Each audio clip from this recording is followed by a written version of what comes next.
Hi, this is Dr. Stephen Patton with Norton Healthcare. In the midst of the pandemic, I would like to go over some safety tips for the holidays.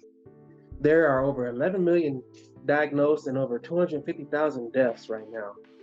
So I think it's kind of warranted conversation. First off, I want to go over the difference between the flu and the COVID, or at least their incubation period. Flu takes about 2 to 5 days, whereas COVID can take up to 5 to 14 days. That's right, 5 to 14 days before you start showing symptoms. That means in those 5 to 14 days, you can be spreading it to others and not even know it.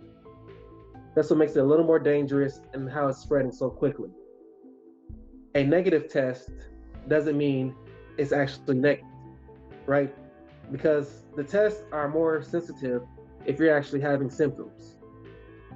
So if you're not having symptoms, you may have a negative test, but then a week later you start having a cough or shortness of breath.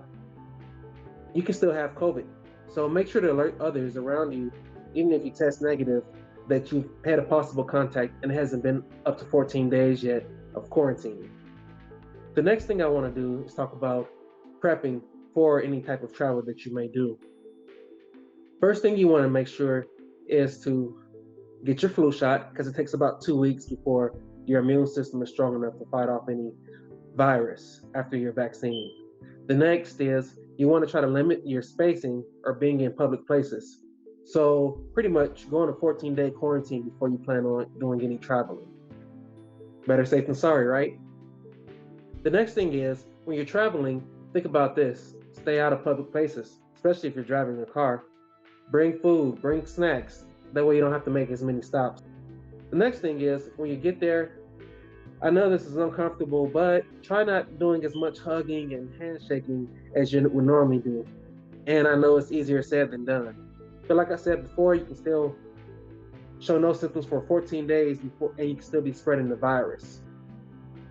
Make sure to continue to wear your mask and wash your hands, and if you can, try to stay 6 feet apart. Now, the overall recommendation is to limit to 2 households with less than 8 people currently. And last but not least, virtual visit, kind of like I'm doing it here today, right from the comfort of my own home. We're in this together, and we'll stay together. Thank you for your time.